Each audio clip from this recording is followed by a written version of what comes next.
Oh, there we go. Good morning, good evening, and good night, depending on where you are. A little bit of a late kind of transition start. I had to use the restroom.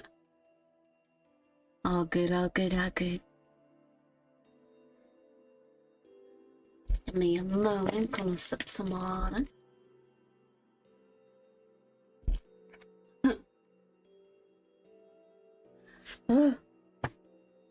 For the most part, for today's stream, I am going to try to read consistently, but I may take a pause here and there, depending. We definitely will see.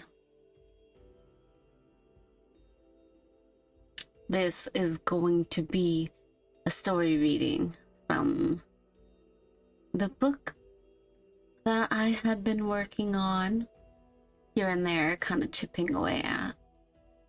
But I figure I might as well just start reading it verbally. Who knows? Who knows?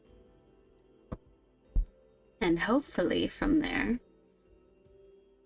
I don't know, maybe it will inspire me to complete it or continue on. So we will definitely see. I'm hoping the volume level isn't too bad. Oh wait, 1 second, I gotta sneeze.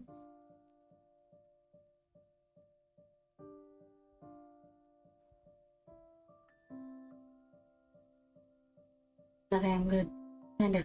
I'm kind of good. Brr. I would show the document, but I don't want it to make it easy for people to just screenshot.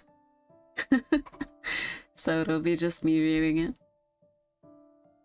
Kind of going through that with you. And hopefully it takes you away into something interesting for a bit.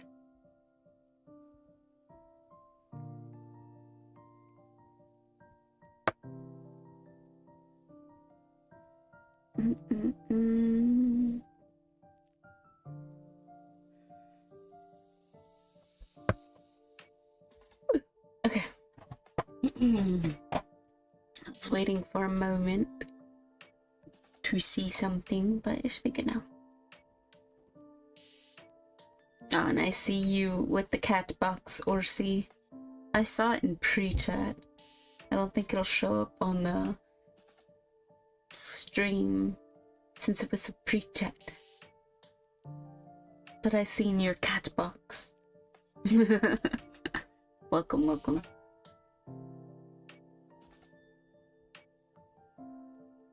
Bum, bum. Okay.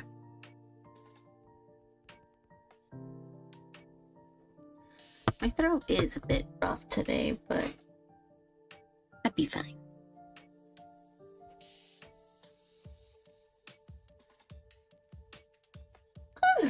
I'm a little tired, but that's okay. Let me get comfy and cozy for this. Future me, put a timestamp when I actually start reading. Okay, future me.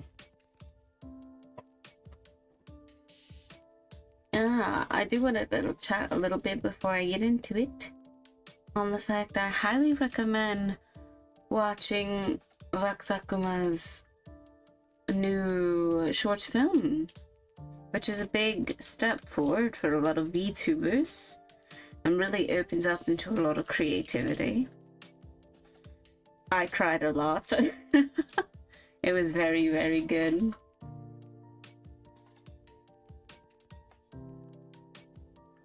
It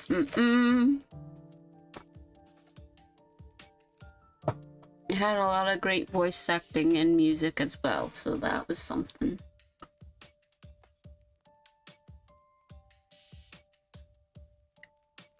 So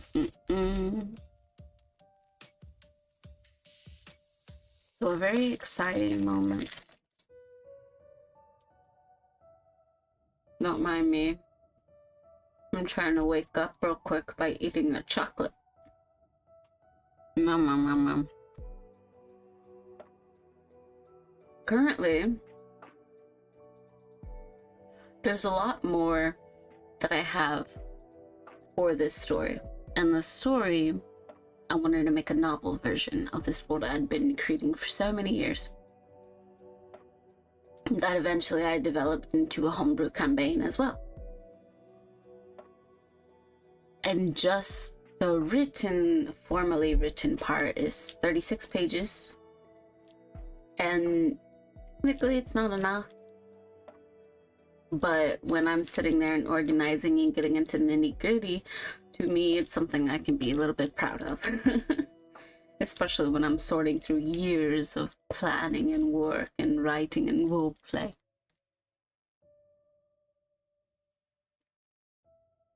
So it's a big deal to me, and maybe one day I will print it. Who knows?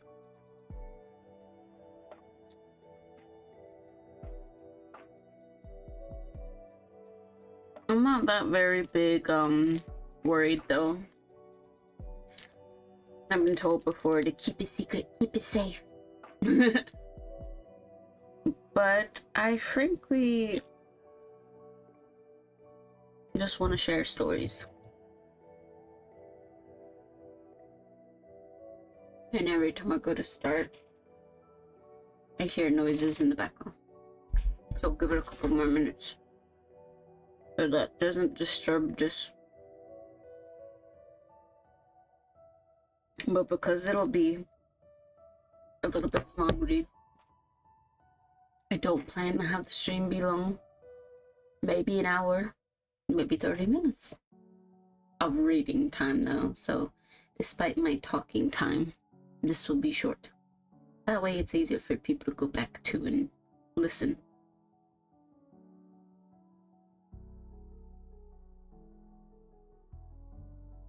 Okay. Let's see here. Also to note, a lot of these don't follow along D&D rule sets. So totally boot that out of your mind. A lot of these concepts are custom to my world building. So if you want to decide, oh, this species is this way or that, that's up to you, I suppose. But they are told differently here. So they don't really follow the same rules that other fantasy beings or creatures or magic systems work.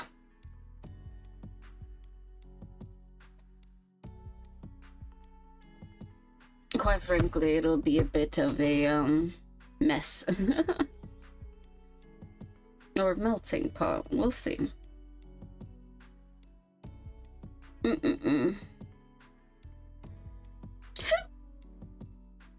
got hiccups.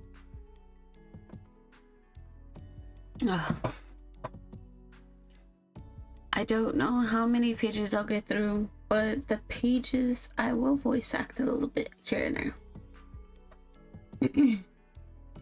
I like giving a bit of character to the characters when I read them. So it'll be interesting to see what people think.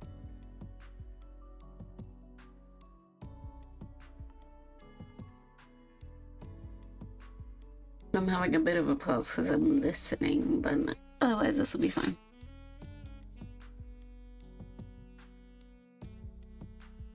Eventually this will be a project for me to do, but there's other projects I want to get done as well.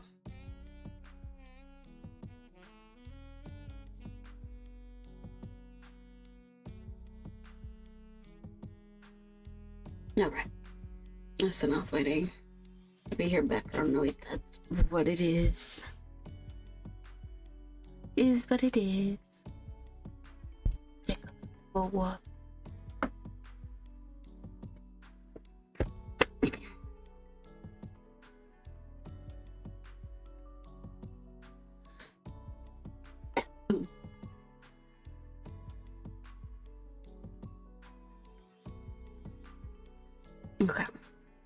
Future me, look at your phone and mark the time it took to start.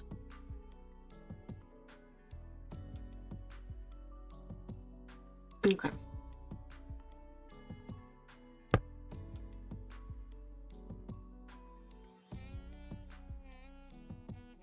Bum, bum, bum, bum.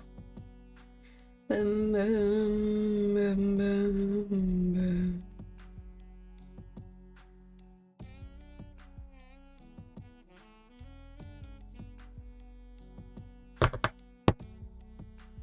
All right. My connection seems to be a little bit wonky here and there too, but that's okay.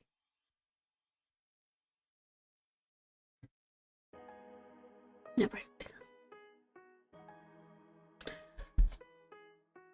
The night sky draped over, but did not hide all. Instead, it started a new beginning. A reaper was rumored to lurk in the Nest March, a figure of wisped darkness that was a soldier of a fiendish organization that did deals there. All ye who entered were doomed to the Reaper. Reaper, a rather amusing title given, the being had thought. Even now those shadows draped themselves around her as she kept watch. Teal eyes reflecting against city lights as she gazed down below.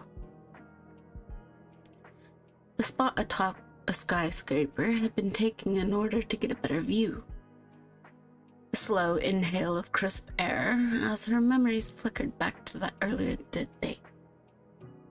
Let me reread that.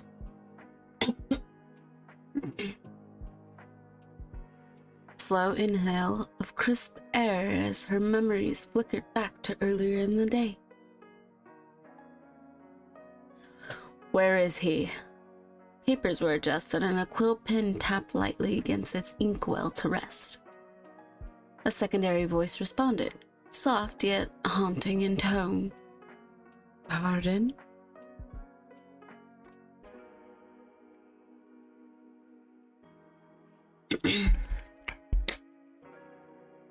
Apologies for clearing my throat.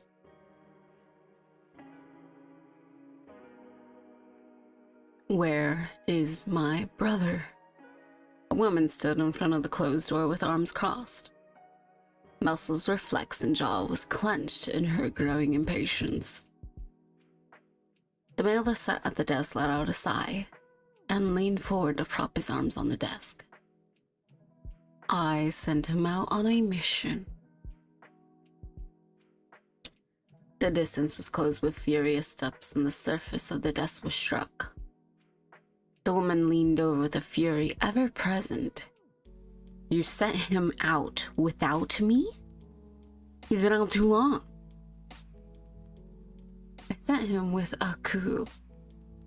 If they're captured, I'll send others out for them. The intense teal gaze was met with his own.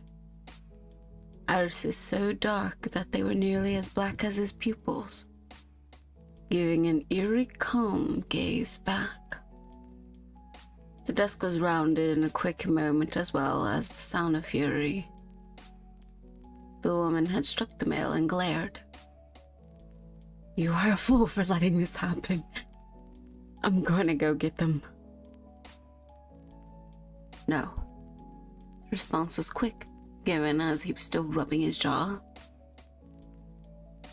I don't care what you say, Her words were cut off when the male grabbed one of her wrists and tugged her forward.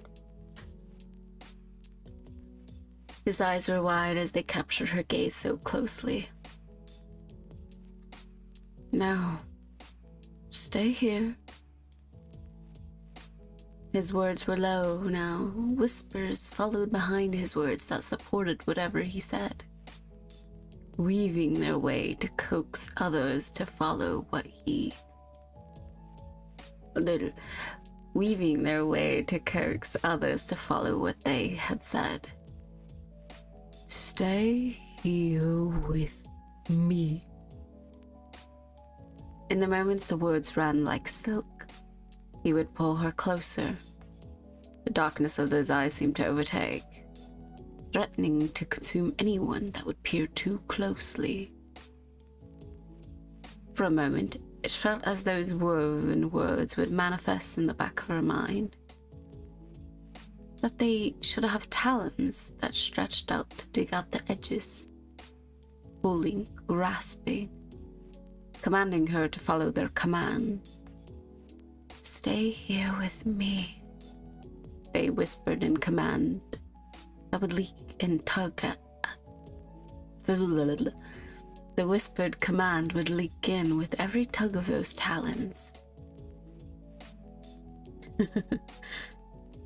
Maybe one day I'll edit this to take all my ad-libs out. Hopefully it shows when I'm reading and when I'm not reading.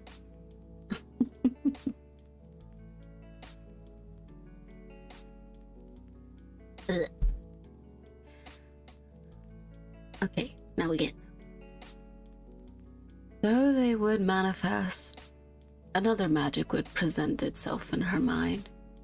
At first, a small speck of soft light, but would burst into a brilliant radiance, the whispers being cast out as the light became a roiling storm.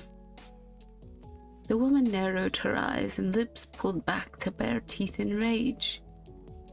"You know that doesn't work on me." The male simply gave a sigh of defeat and released her wrist. He knew full well she could easily move from his grasp if she really wanted to anyways. The present moment came back to the woman now overlooking the city before her. Pembroke City. A place where non-magical humans called their home and grew to live with the original residents of this realm. None of them were supposed to go into the city without proper reason, so why had Julius sent them out?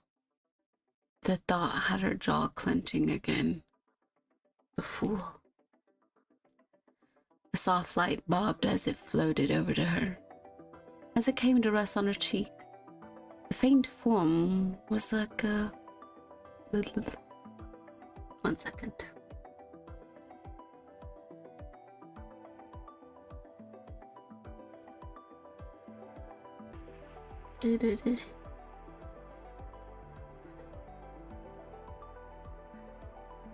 Okay. A soft light bobbed as it floated over to her. As it came to rest on her cheek, the faint form was like a butterfly. The Bing spoke in a small hushed voice, and in a language very few would know outside of Fae folk.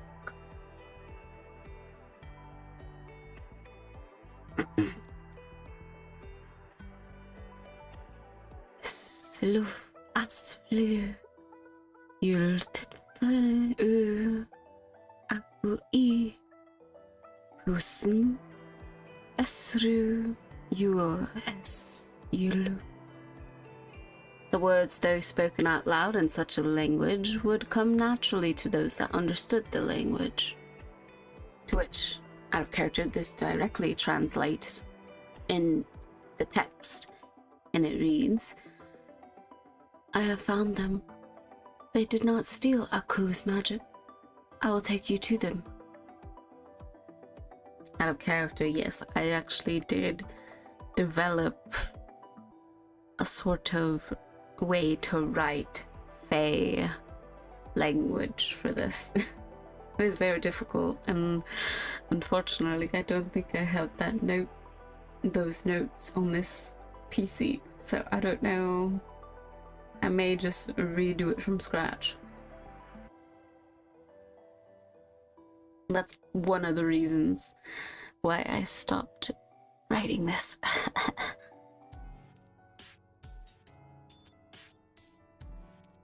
But that's okay.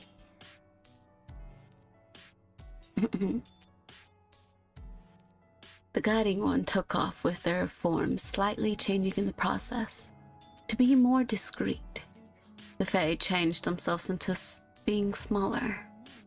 Most eyes from afar would not be able to catch sight of them or even think of them just to be a twinkle in the night sky. The woman at least could see a trail of magic left behind, though briefly present before dispersing in the air. So the woman let out a breath to calm herself and focus. Despite the night being her advantage, she would have to give up that when going into buildings. Cloth shoes were worn for more hushed steps when doing missions like this. The lot of them were always trained to be unnoticed when setting out on jobs. Even when she landed on the balcony, only the sound was a creak from metal due to the new weight.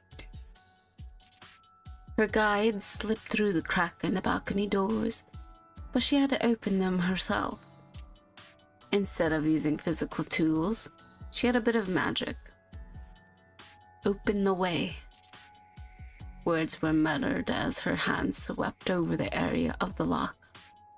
The shadows that cloaked around her shifted and seeped into the keyhole. After a few moments, there was a familiar sound of a click. So then she just took care of opening the doors to slip inside. The woman cursed in her mind that the balcony fed directly into a corridor, but at least no one was present. Even so, she took a few moments to wait for any moment of sound elsewhere in the building. Her guide stopped as well, but nothing was here. They bobbed and started floating forward again. Now being here, her steps were ever careful. At least, the lights were off on her as... At least, the lights were off in here as well, but that didn't help with her nerves all that much. Every time she went past a closed door, she would be aware of her pulse with how quiet the area was. Thankfully, her guide seemed to slow down to a door, before slipping through a crack. Their form vibrated and dispersed. The woman understood then the door was warded.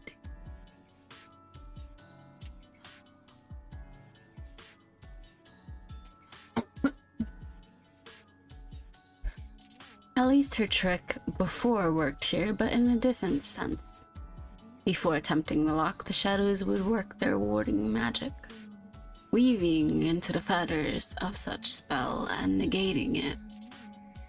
A rather complicated one, in fact, as it took grueling minutes rather than moments to handle. Then the lock was nothing to her in comparison.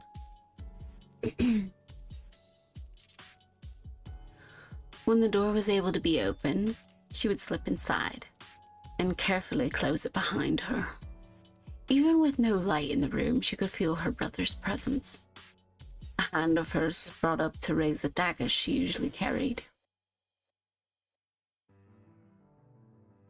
The blade itself was sharpened and hardened. Well, the blade itself was like a sharpened and hardened feather that gave off a soft white glow. The light was enough to reflect off the wall, the bars, and gave a hint of two figures behind them. With the presence of the glow, one of the figures seemed to stir. Oh my. I don't know why my face seems to be cutting out so much today.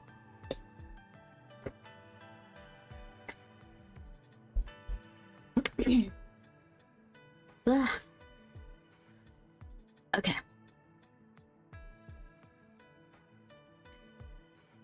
The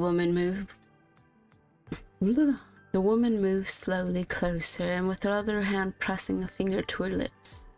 Seeing the two familiar faces now illuminated by the lights started to settle her nerves.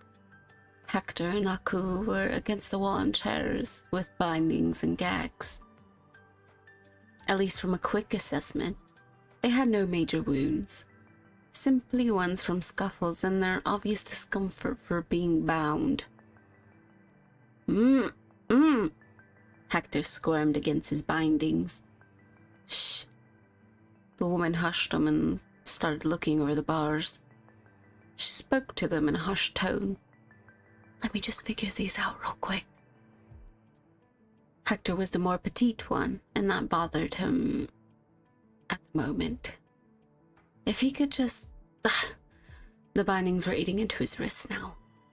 So before giving up, he started frantically rubbing the gag against his shoulder. Fabric rubbing hissed at his skin and threatened to rip the corner of his mouth.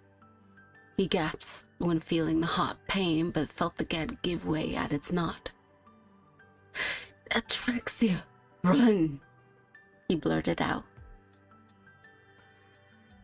The woman's attention snapped up to Hector before gripping the dagger and whipping around, just to be met with the door slamming open and two golden eyes fiercely glaring in from the darkness of the corridor.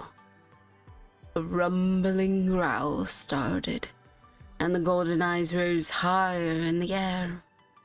A large figure stepped through the doorway and had to wait as the floor echoed every step.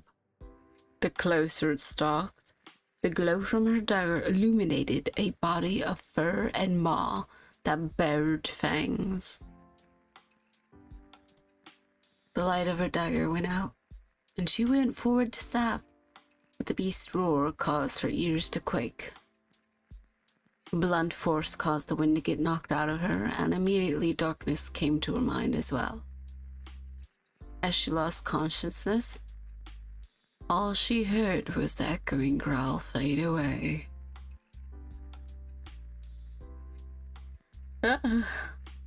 My voice is so cracking today.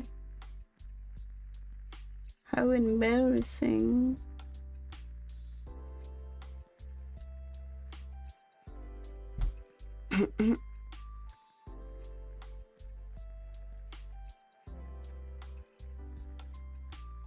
I end up actually having to bring out the tea later.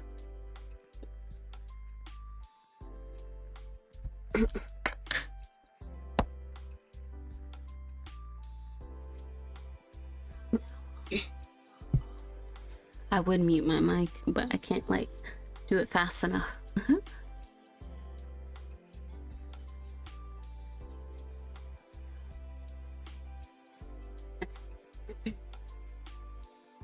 Okay, let me actually mute my mic real quick.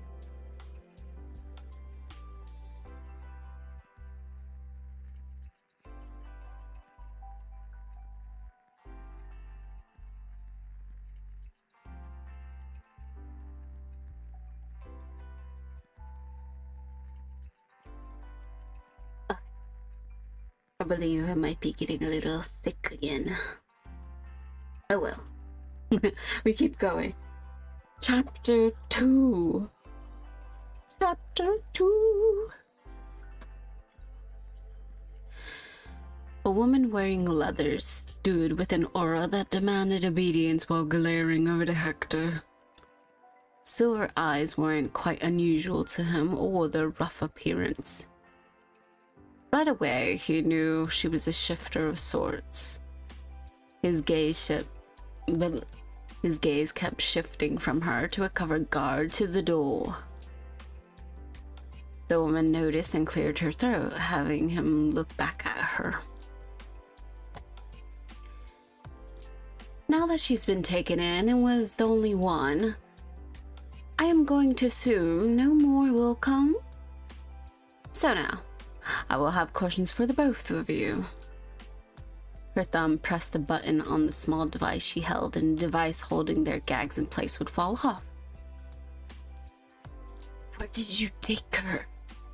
Hector immediately spoke out as the woman was about to speak. 1 second.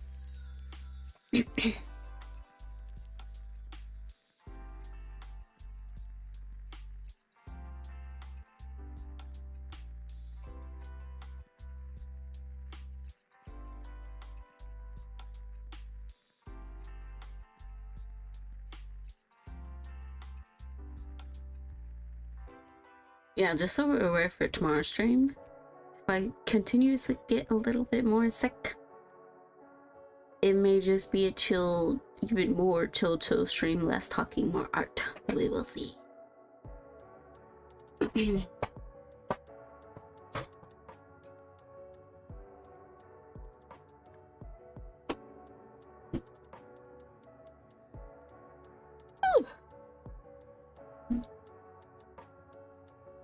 I'll repeat this one line. Where did you take her? Hector immediately spoke out as the woman was about to speak. That obviously irritated the woman as a growl rumbled in her chest. Quiet. I will be the only one asking them. Petite Mel had deep red eyes like wine. It worried her how threatening those eyes seemed they could be despite a figure so small. Answer my questions truthfully, and maybe I'll answer yours. Now, why did the two of you try to infiltrate the storage place that you did? She was being careful to word it differently. She did not know if they knew the actual importance of where they went into. The petite male stared at her before briefly looking to the other bound male at his side. That one also bothered her.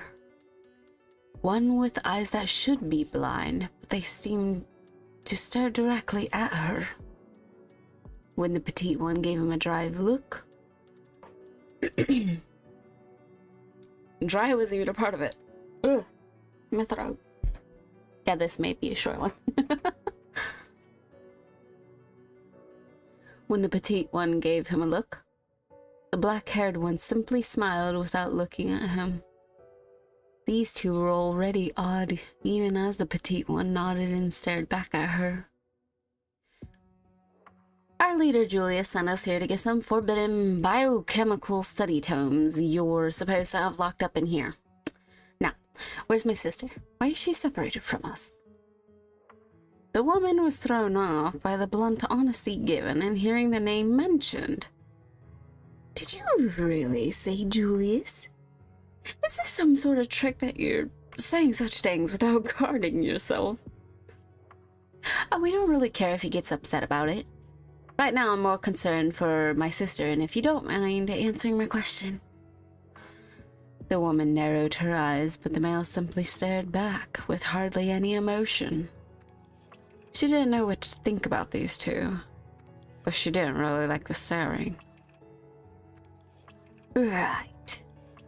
Well, she's being held away due to being placed in as one of these rumored reaper that's been giving grief in the Dusk March. So we have her separated as a precaution. Are you not loyal to the one that gives you missions? The eerie stare with blunt words from the petite one were absolutely haunting. Why would I become loyal to someone like that? He only uses us for our capabilities. Like my sister. How do you have her bound? Excuse me? With bindings? Yes, how so? The woman shook her head in disbelief. Her weapons and magical items were taken off of her person. Then she's bound like how you both are. Yet she's held in isolation away from others, while you two are still in one of our buildings that has others working. Why? Oh, she's going to be pissed. The petite one leaned back in his chair. Indeed. The blind one agreed and continued to sit there in silence. What's that supposed to mean? She's bound. It doesn't matter if she's pissed. The woman started to have her growl rumbling in her chest again. You took her items off of her so she couldn't use them to perform magic, correct? The petite one cocked his head to the side, questioningly.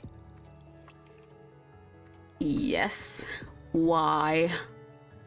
He then blinked a few times before taking a long breath in. When he exhaled, he leaned forward and as much as his bindings would allow. Magic requires a catalyst to work, no matter the type that it is. Magical beings, as we all mostly are when born in this realm, can wield it in a type that varies in degree. Beings such as yourself can shift without much effort, but it can be strengthened with catalyst. Why are you giving me history lessons on the basics? Well, you should have considered more possibilities. I could do basic things right now, but I'm being my best behavior, I'll have you know. Without catalysts, they won't be very potent. I am sure you could kill me before managing anything violent. However, you should have considered bindings laced to negate catalyst as well. Get to the point. Her eyes narrowed. She is her own catalyst. Her body is altered to perform magic even without tools, much like how you can shift. Her eyes widened in disbelief, but she didn't have the moment to reject the idea. A thundering boom echoed and rocked the room. It came from the direction of the binding she was being held in, of the building she was being held in.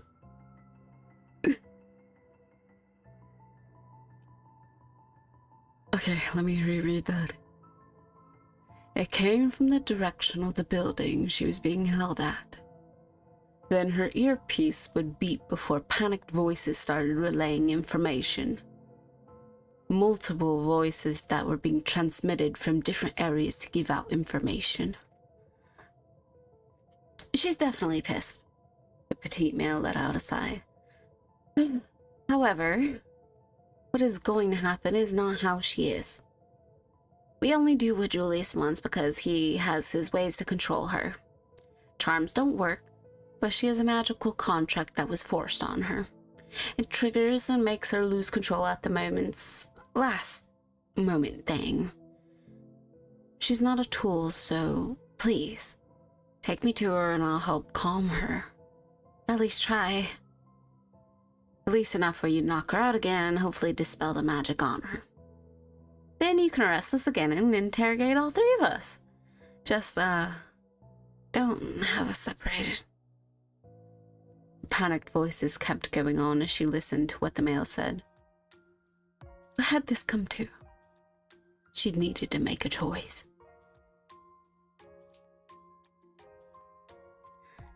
That's the end of chapter 2.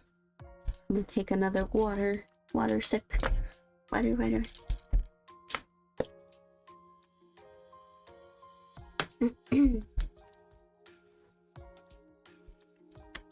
Future me, time stop chapters, okay?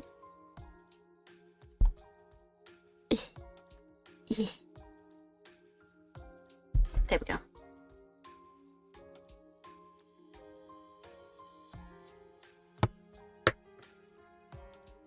Perfect.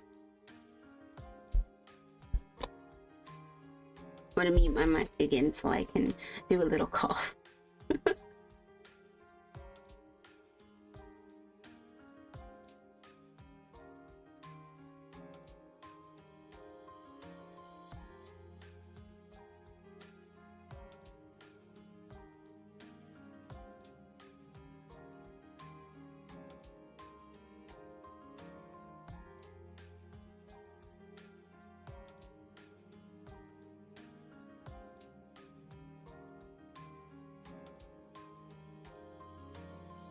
Okay. Chapter 3. This is a little going back in time a little bit from Atrax's perspective. So a little whoop. I just punched my mic. I'm sorry if that was loud. Okay. Adjusting my haunted chair. And now it starts. Earlier. Are you gonna wake up anytime soon? That was pretty pathetic. Okay, let me... I read the next line and I forgot about this character, so I'm gonna rewind, redo this. You didn't see, but I was shaking my whole body to get into preparation. Are you going to wake up any time soon? That was pretty pathetic. A deep guttural voice echoed through nothingness. Shut up. Thought was given back in response to the voice in her mind. Atraxia grunted as she braced herself through a wave of nausea. The rush of coming to consciousness had her whipping her head back in realization too fast. The surge of panic put a few ragged breaths around, and as she looked, she realized she was alone. Alone in darkness and bound. Her muscles tensed for a moment to test her bindings, but she didn't bother to try and break through them. Instead, her anger started with the idea that Hector and Aku were still captured. Another tug against them was had, and this time longer. That area on her back started to heat up and spark with magic. This caused a faint teal light to cut through the darkness, just enough to see the building and nothing else inside. Isolation. Teeth bit down on the gag as her jaw clenched and a growl of frustration grumbled. The pull against her binding stayed taut, and now magic. The pull against her binding stayed taut, and now the magic flickered at her forearms where the tattoos were. Control yourself, or that binding will be triggered. Another voice from within spoke in warning. She didn't listen as her eyes widened and magic started to condense in the room. A pain flashed around her throat, and she felt the roiling rage consume her in a quick moment. The warning voice tried to get through to her, but it faded. Kill. The command overtook her as conjured flames wrapped around her. Then in a moment, the magic expanded to cause an explosion in the small isolation building. Building debris shot out in force and knocked into a couple nearby buildings. The sudden daylight caught her off guard briefly, but reasoning had left her. A rumbling started in her chest as her body tensed tightly in the change. The tattoos on her forearms went from black to shimmering gold. Darkness then started to climb up her limbs and alter her. Her boots had went up to flames, and more beastly feet formed in their place. Her hands had changed to be more feral, like claws, than simple hands. The darkness had climbed up her limbs, stained her skin to be like charcoal in its weight. Her long pale white hair shuddered by the condensed air, the magic that floated around her. And the same charcoal effect started spreading partially down her face and along her already pointed ears. Lips pulled back to bare fangs and bracing for horns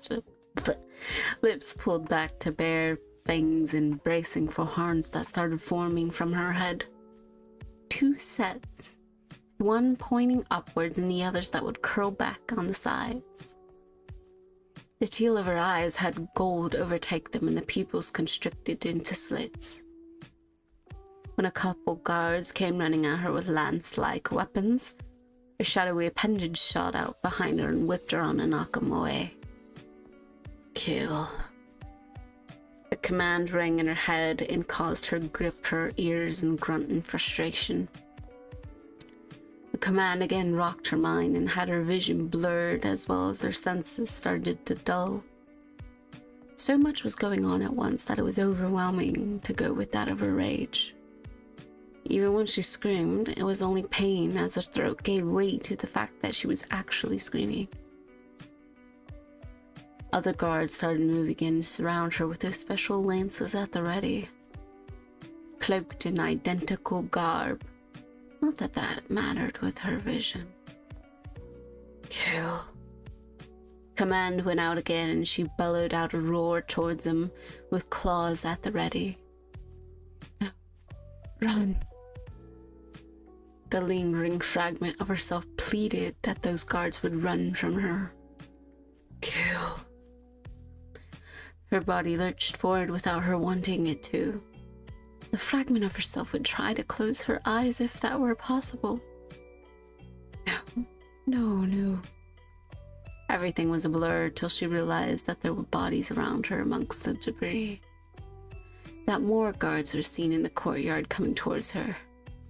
Again, her body lurched forward to leave the destruction in pursuit of other guards. Kill. All was a blur.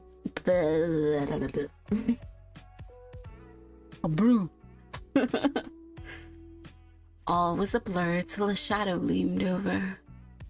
Both the fragment of herself and the controlled version snapped attention upwards. Large, dark, feathered wings were spread out as a figure swiftly descended. A man that held a beauty to him with a deadly grace. He pulled her flush against him to catch her gaze. His deep emerald eyes seemed to carry their own demand. Whispers of magic tried to drape around her as he leaned close, beckoning for her to give in. Lips pulled back in a growl, and a claw went forward to latch around his throat. In a guttural low tone, she would speak out. That doesn't work on me. Her arm jerked over and with an unusual strength would send him away from her. His dark feathered wings battered the air and caught him to gracefully stand once again. A hand reaching up to touch burnt skin and around his throat. In anger himself, darkness also seemed to climb limbs and make adjustments to his appearance. Through her enraged vision, she could not tell what into, but in fact, she just didn't care. She could only tell that the two of them started exchanging blows, back and forth with blunt force or piercing claws. This one wasn't going down easy, and that made her blood boil. Smoke seeped from her mouth as well as embers. Fire magic now whipped around her blows to add to a force as they fought. Yet the fragment of herself pleaded for it all to stop. Atraxia! A familiar voice had her enraged self turn to statue. Her mind overcome with a vision of the past. A crying girl with dark brown hair and a streak of white in her bangs. The edges of her vision had a hand reach out to coax the girl. The mark on her cheek was still an angry red. The vision caused anger to erupt again, and she snapped her attention over to the other. Another figure stood farther away. Kill. Another wail of fury was let out as she bounded after that figure. In her vision, the being was a darkness, red eyes shining through in a wicked grin. A mocking laughter echoed at the back of her mind. Atraxia? The name had her freeze again. Her claw was held up as she was ready to swipe at the being. Of course, until that moment. The wickedness of what she saw would start to fade away to reveal the real image before her. Hector. He stood there with a smile on his face and didn't seem to have even flinched. I'm sorry for this. He spoke as his hand moved forward towards her face. Familiar to them both was the stone that he held. The stone that was a quartz crystal with an alchemical symbol for air carved on it. Hector. She choked out his name before the wind elemental magic curled around his arm and shot forward to her. The warring wind was so sudden that it sent her spiraling back. Being caught off guard, she didn't notice the same large mass of a furred beast that came barreling into her again. Again she would lose consciousness. darkness. In the darkness, the tension seemed to give way. A release from internal bindings that had woven into their way to control every inch. With the release, memories of a certain section of time would fade away, as if recorded and gone up in flames. Yet it was a moment of bliss that the darkness had, and willingly gave it up. Multiple souls that rested there would find a shred of peace again. A long-awaited hitched breath was let out in relief. The end of chapter 3. 1, 2, 3.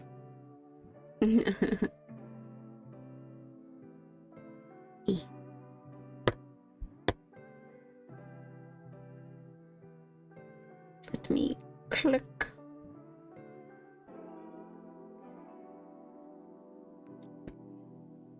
Drink my water.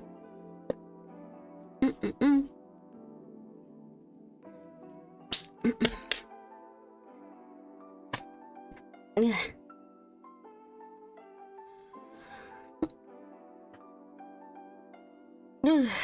Okay.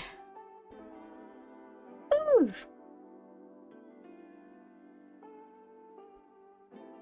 Give me 1 second to clear my throat again.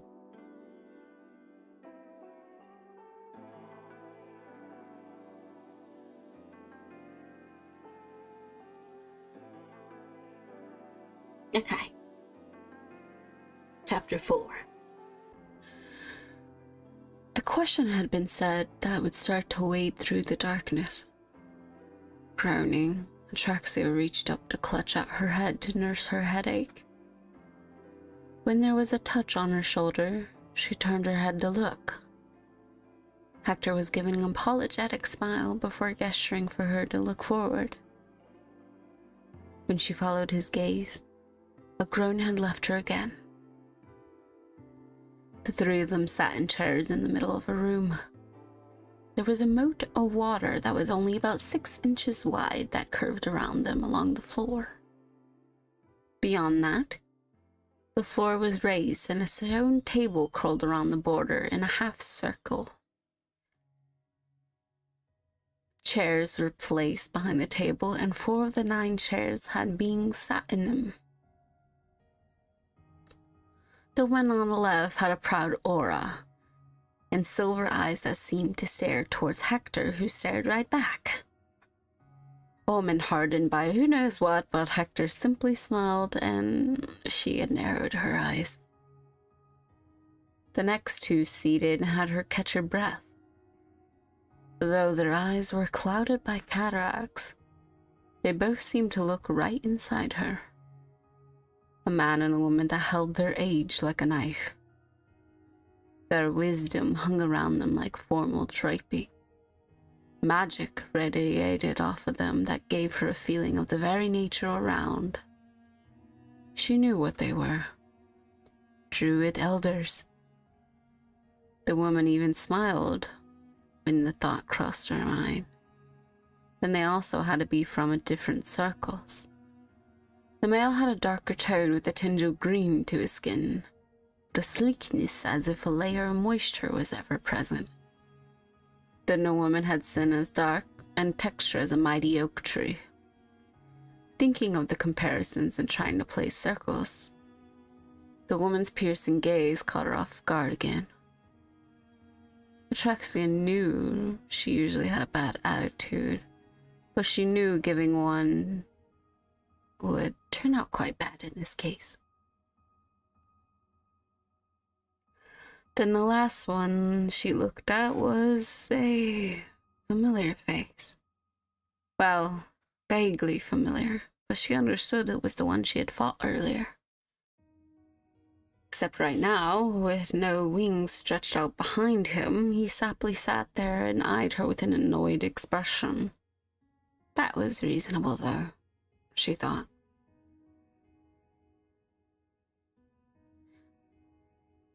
The woman that held such a power in her aura was the first to speak. Her mighty voice even had Hector stop staring at his... Her mighty voice even had Hector stopping his staring contest to give her his attention. I am Jedaline, an elder druid. We are for the Council 9 that ensure the safety of not of only those of this city, but those of the realm. She gestured to the others at her side. I am Bolo. His voice was deeper, and when she shifted, the sheen of moisture reflected enough to give a hint that scales were also present. Though his words were short, he held the presence of an elder druid. Also, as a quick note, reading that I had named him Bolo is hilarious, because I was starting this before, what is it called? Ixu Calamity. And now I just can't get it out of my mind of the Bolo in there. And it's, oh no. Personality-wise, way different. I resisted the urge to say it as like how Bolo is in Calamity. I may end up renaming him because of that, because I can't get it out of my mind. Especially because they introduce themselves the same way, that I am Bolo. Okay. Continuing. I am Juliet Perle. I'm on the Council 9, but I'm also the leader of the Eastern branch of Shifters for Renai. I suggest taking this trial seriously and sitting still. My shifters are very capable when it comes hunting for their prey. The woman flashed canines at Hector, but Hector simply smiled in response. Cypress Augustine. I overlook the city's security and keep up relations in other parts of the realm. A hand of his reached up to push dark hair from his face.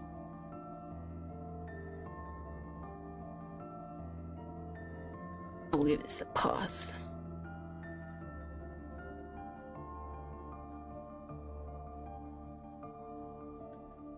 One shot.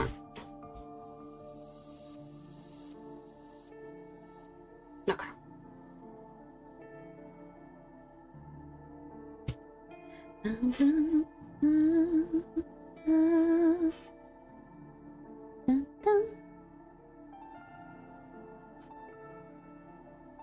Okay.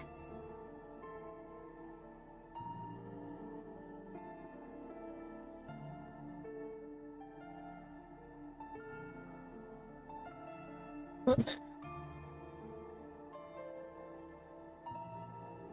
Right. The elder Jedaline spoke up again, but with their introductions had been given.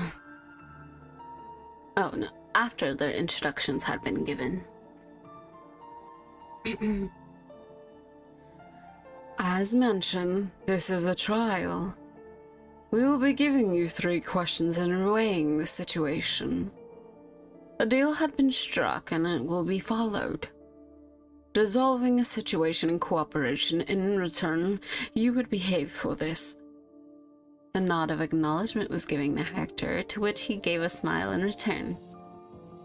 Now, first and foremost, despite the 4 of us being in here, we have others that will record what is being said in here for our records. We have them outside of the room for their safety, and we do not know the full extent of your capabilities, such as with you. Her eyes came to rest on Atraxia.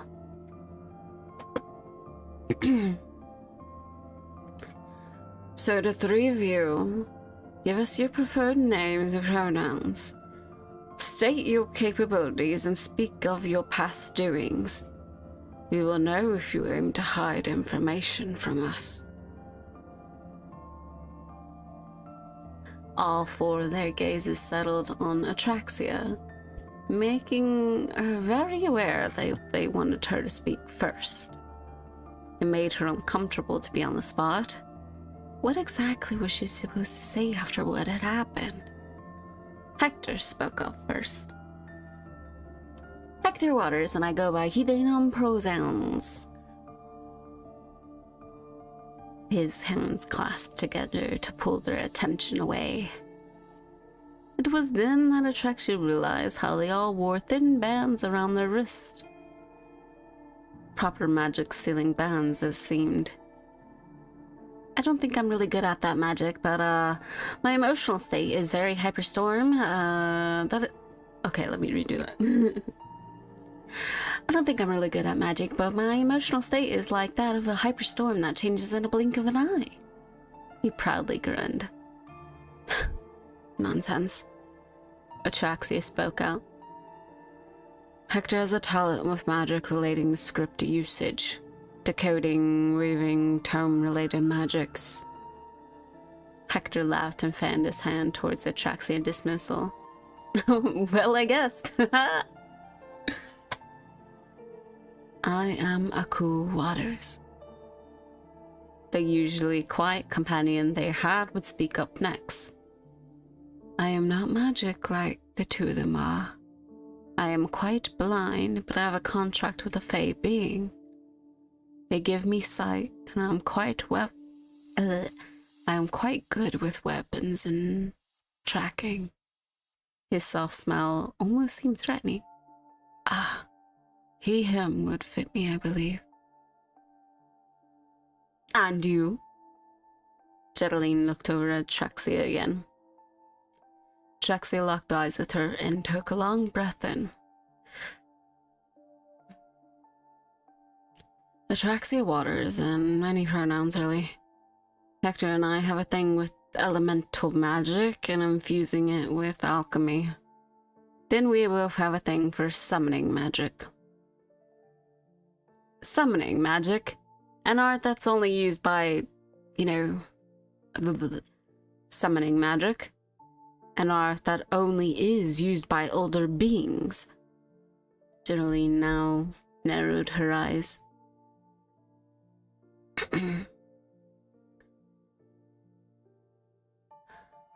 Indeed. Our contracts with beings were a matter of experimentation by our non-magical human mother, a scientist, in fact. To that knowledge, the shifter Juliet slammed her fist down against a tabletop. Hector and I are part of triplets, but our third has been away for a long time. Our dear mother was obsessed with whoever our father had been. So she performed experiments in order to give us the same capabilities he had. Forced contracts to trigger our affinity. Forced contracts to trigger our affinity for the magic. Tigger? Like Pooh Bear. Winnie the Pooh. No Winnie the Pooh Tigger is evolved. Or Tony the Tiger. Trigger. That's what we meant to say.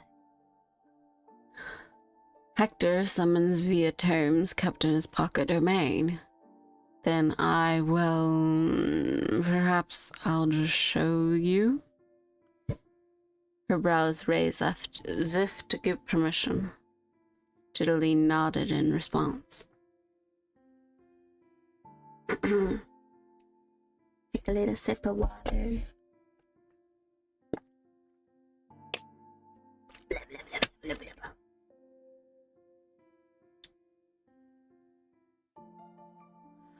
Ah. Hector gave a worried look to Atraxia, but she gave a reassuring smile back. Lying to them or hiding anything could bring any sort of response. So, she stood from the chair she sat in. Cypress had stood up just in case, but Atraxia turned away from the four of them. hands went to the ends of her slightly scorched top to pull it up to show her back. A back that showed years of torture and knowledge. Brutal carvings into her skin that showed a general magic circle. Even the runes for it were carved in her skin with precision. Then, here and there, were evidence of lasting cuts or burns from any possible fights in the past. She waited for a few moments before lowering her top again, and she turned around and plopped down into her chair again. The four of them had varying expressions of emotion having seen it. Even the one she had exchanged blows with, Cypress, had a grim and pathetic look. Atraxia shrugged and let out a dramatic sigh. My contracts, you can say, are fused with me. I can only really summon them in the sense that our bodies infuse. As you saw from earlier, that was well with the spirit of Ares. To that knowledge, both of the druids looked shocked. Dedeline spoke up with a tone of disbelief. One of the Zodiac. The Celestials are powerful beings. No. They're also few and hard to make a contract with. Oh, trust me. Ares was never too pleased about it either. Atraxia let out another sigh. We can make new contracts if we want, but they won't be on the same level. Then what happened to that scientist? Juliet's claws raked angrily along the surface of the table. I killed her. The four of them looked shocked as Atraxia for stating so. Yet her face only holds seriousness and no sign of a joke.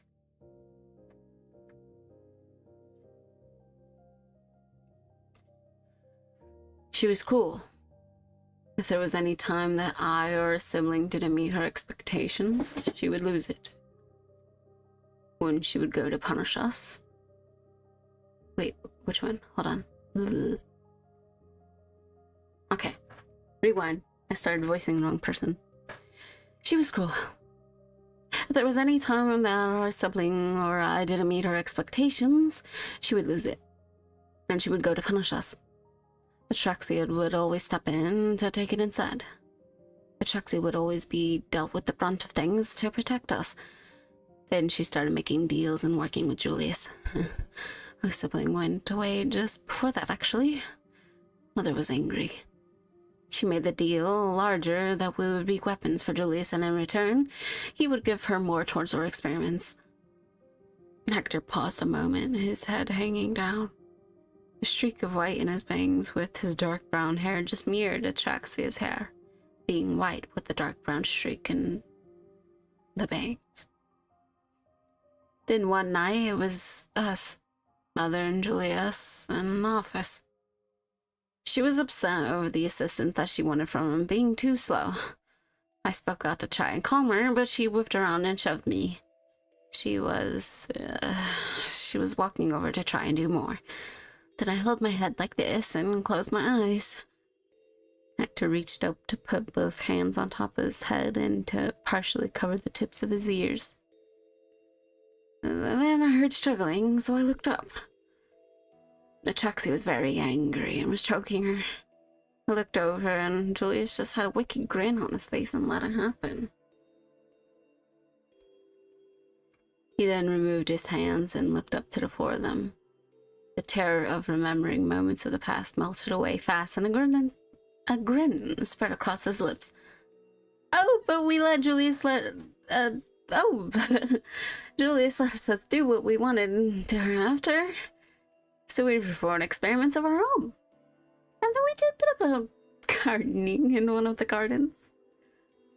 Well, his gardens. It was easy to see that the four council members weren't exactly sure what to say. And it was Cypress who spoke up first with the question. Then what times did you work with Julius? You, Trexia, are identified with being this rumored Reaper in the Dusk Marsh. If anything, you are the most dangerous here from reports. We should keep you under arrest. Trexia narrowed her eyes as she tried to recall those times. However, no matter what she tried, no memories were coming to her. I don't remember. Are you lying? Julia slammed her fist down again and stood abruptly. Hold on. Hector stood up to face Julia. I can explain for her. She was his favorite weapon. Especially with her capabilities.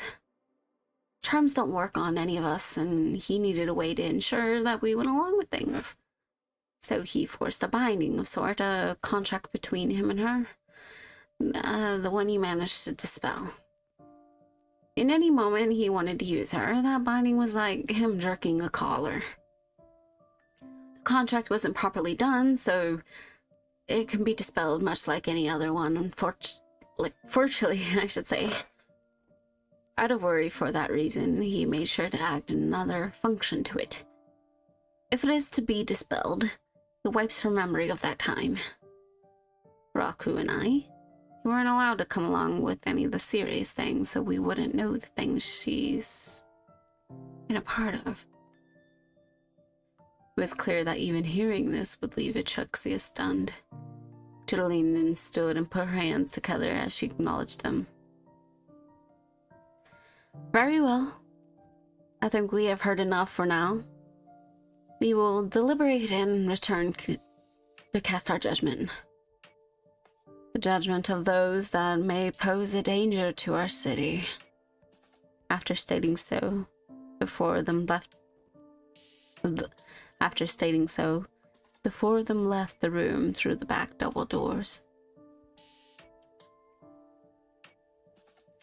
There were long moments of silence till Atraxia turned to Hector. Is it really gone? What was this deal? Hector grinned and gave a nod. The kill command was triggered when you were separated from us. I made a deal that if they let me help knock you out, that we'd go along with things and behave.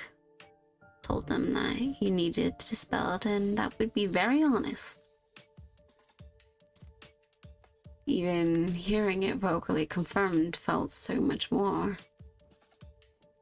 The weight of them having the weight of having that damn thing on her after all this time. Now, it just bothered her that she couldn't remember certain things. What had she done? What memories were taken from her? It really bothered her for knowing what could have done anything awful, but she couldn't remember a damn thing. The time for judgment came when the doors opened again and the four walked inside. Yet they did not sit down, instead rounded the crescent table to stand in front of the three. So the three of them stood as well, but parties kept their distance. Jedeline spoke to lead the decision. Jedeline spoke to lead the decision. We have spoken and come to a great conclusion. You three, while adults, are still young to the realm. You have yet to see its wonders and experience what the realm has beyond the confines of strict walls. Your upbringing was unfair and cruel. Your deeds was forced by those that deemed you weapons. So we offer you two options to you three. The first option is that we let you leave the city. What you do from there is your own judgment. But should you choose a bitter life, you may up behind bars or worse, and Pefbrook is involved. The second option is an opportunity. If you wish to stay here, you will work for the council. We are not weapons. Atraxia blurted out with clenched fists. I am not finished. Jillian gave a judging stare till Atraxia released her tense posture. To work with the council does not mean fighting all of the time. It is to help usher in peace and stability to a struggling realm. You will be compensated. You will be compensated just like any other job. Working for us means you will have access to knowledge, materials, and perhaps authority one day. We will be able to monitor you more closely this way as well. Cypress will be the one watching over you three, as well as providing housing. We will, however, require that you have a mentor to have a proper understanding of this realm as well. Why are you helping us this way? Hector looked almost worried. This time, Jettling gave a softness in her expression. It is easy to see that you are all skilled, but were robbed of life. Just like nature itself. I should hope that you will grow into something more from awful environment of your past. Looks were exchanged between the three. There were long moments of silence before they looked back to the council. Hector was the one to speak up with a nervous smile. We'll go with the second one. We'll also try to share our knowledge of things to help as much as we can. Despite our past, learning has always been a joy for us in the darkness.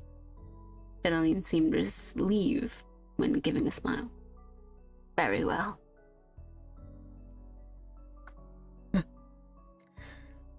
And that was the end of chapter 4.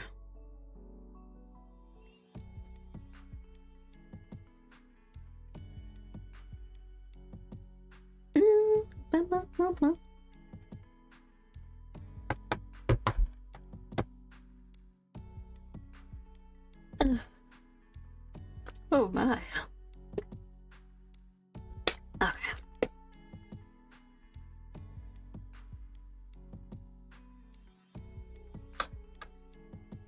Alright. So that's 4 chapters so far. And I wanted to keep this short. Plus we can do this every Saturday. Add on another chunk of chapters this way and that. But for now, it'll just be those 4. So, thanks for joining everyone.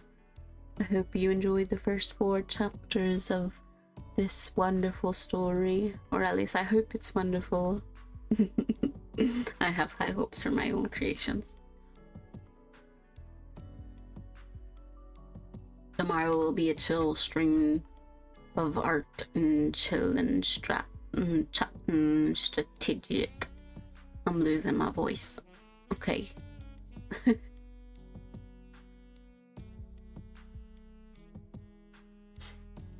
a wonderful day, evening, night, depending on where you are.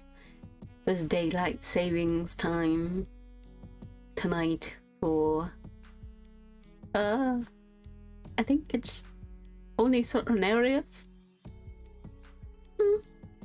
But keep that in mind. Make sure you watch out for the clock. It goes back an hour. Yeah. Tomorrow. Technically it goes back an hour, so tonight it'll switch. So no one mess up your schedules or anything.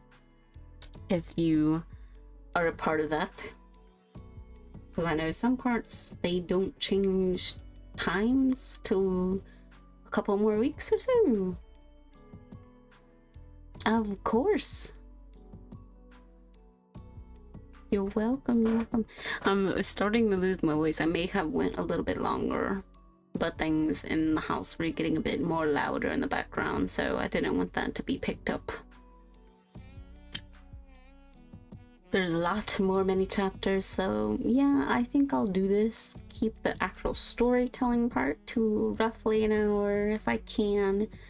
3 to 4 chapters, maybe more. That way they're short VODs that anyone that wants to can always go back to. Eventually I will doodle up what they look like. I have a lot of old pictures of them, but I want to give them newer looks.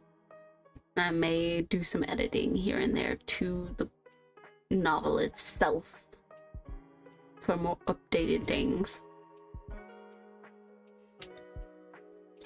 So tomorrow, remember, time change, but we're going to be streaming again at the same time. You just get an extra hour to yourself. Unless I end up cancelling, depending on how I feel. But I don't really want to cancel. So it may just be a mostly quiet chatting, but a lot of art. Because I will do what you had suggested or see of doing a Cult of the Lamb themed outfit drawing.